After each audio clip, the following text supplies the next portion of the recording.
There was a time in my life when I was completely frozen in fear and anxiety. Fortunately, I've put in a lot of work over the years and studied to understand neurochemistry and what was happening to me when anxiety would step into what felt was ruining my day, my life, my business, my peace, my sleep, and everything else. So fear is one of the most important survival mechanisms for all of us, really. So this is what it's trying to do. It's trying to keep us safe. But because we haven't learned some of the skills to actually listen to its voice and use it more positively. So in our business, but also in our personal life, it can really be detrimental. It has a dark side, doesn't it? In this video, I'll teach you 6 easy steps, well, easy, that will help you to breathe again and get out of the anxiety loop so that you can make a great business and life for yourself. By the end, you can reverse the anxiety and stop feeling like your brain is shutting down all the time. If you're a little bit like me and you're an intro or ambiverted business owner, some things, they just don't come naturally to you and they're outright scary, like networking, picking up the phone, talking to somebody face to face, going out there, signing a client. All of these things I had to work hard for it to be natural and amazing, which that's what it is now. That's why I'm here sharing this with you. So let me say first, whatever it is that stopped you so far in your business, it can be resolved. All the blocks, once we find them, there's ways to resolve them. All right, you've got this already, and everything we can figure it out together. So if you're new here, my name is Susanne McAllister, and I help ambitious women to get the life and business of their dreams, to stop overthinking and anxious thinking, to figure out what's holding them back, and then to resolve these blocks with my unstoppable coaching method so that they can charge ahead with joy and ease instead of the stressful craziness that often takes over.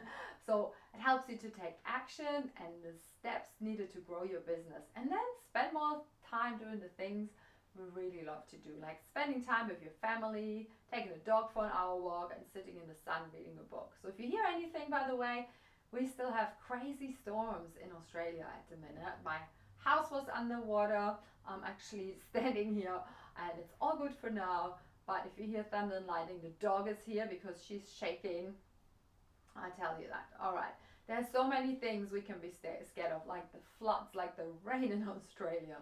But even more, the war in Europe, the war in the Ukraine, like what's going on there. We can be scared of people. We can be scared of going out to a meeting. We can be scared of ourselves and our thoughts that we're having.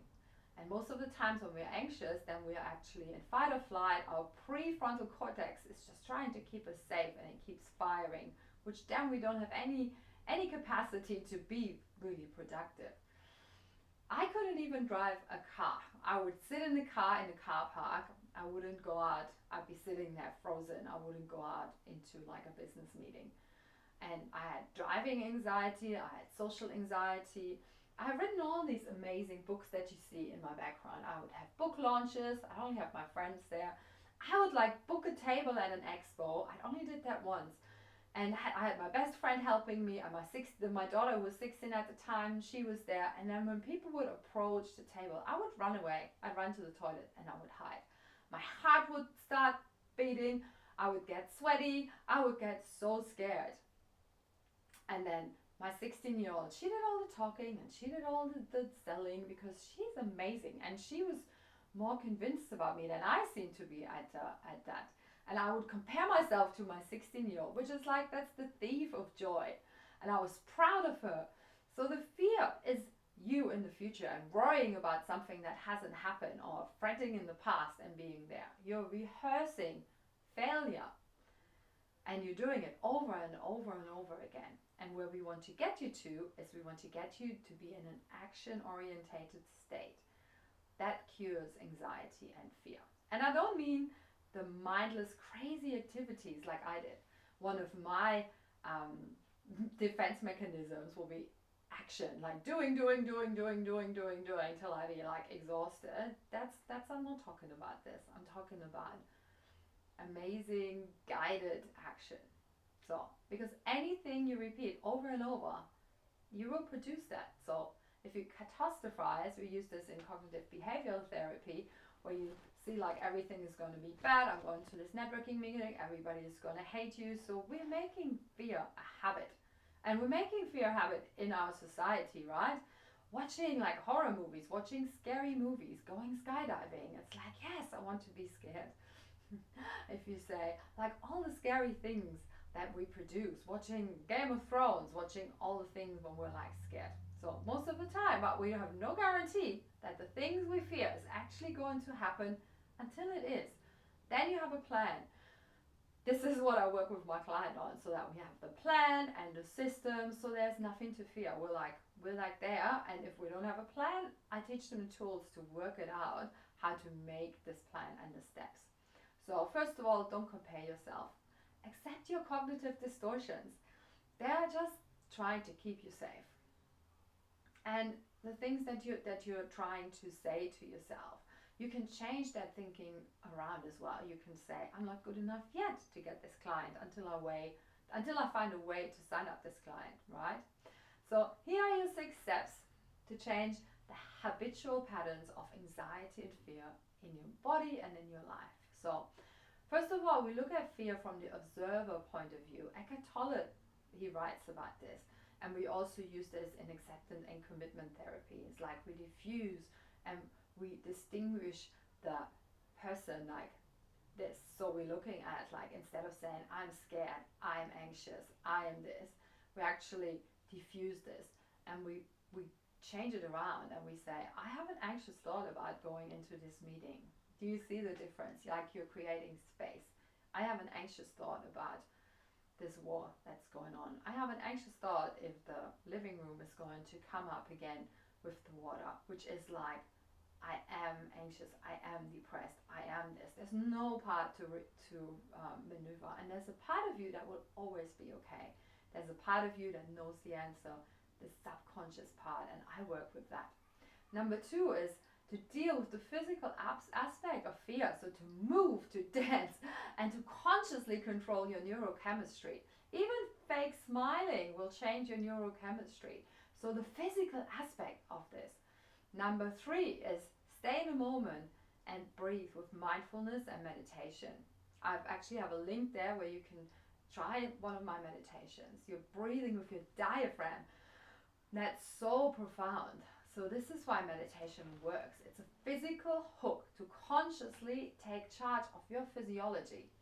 Breathing low in the belly with the box breathing, like breathing in for 4, holding for 4, letting go, exhaling for 4, waiting, and then just keep. Number 4 is to clean up your thinking. So I use this model, I use cognitive behavioral therapy.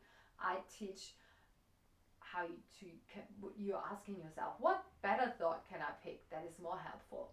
And then you write it down. What better feeling can I pick that is more helpful in this situation? And you're switching it around. And number five is to clean up your processes in your life and your business. Get a coach or get somebody to help you create step-by-step easy processes and systems that will help you feel safe and organized in your business. And number 6 is to be willing to tolerate fear and anxiety. No life comes without it. We never get to the empty laundry basket. There's nothing to be scared about. It's part of life. But how you respond to it, that is in your control. As soon as you learn how to implement the first 5 steps and then you master them. You're not alone.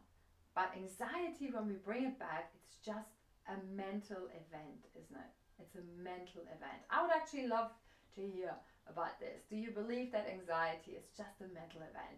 Please comment below. And if not, like, tell me about your experience. I would love to hear from you and comment. That's all right. So you can literally learn how to unlearn anxiety and how to dominate your conceptual self. You can take control. You can take that power back that you've given this anxiety. You're valuable just as you are. Fear is there for a reason. Anxiety is there for a reason. It's about making friends with it and learning to love and accept it, to work with the subconscious, to work with that little voice. Then it will vanish because you learn how to dominate and work with yourself instead of against yourself. Excuse me there. So I hope you enjoyed this video. If you made it this far and you like to try out the little meditation yourself, click on the link that I've provided there for you. I'd also love to hear what other things would you like me to talk about. You know, I'm a business and health coach, but I'm also a licensed therapist. I'm a psychotherapist with a private practice, and I help women, ambitious women, to like take their power back.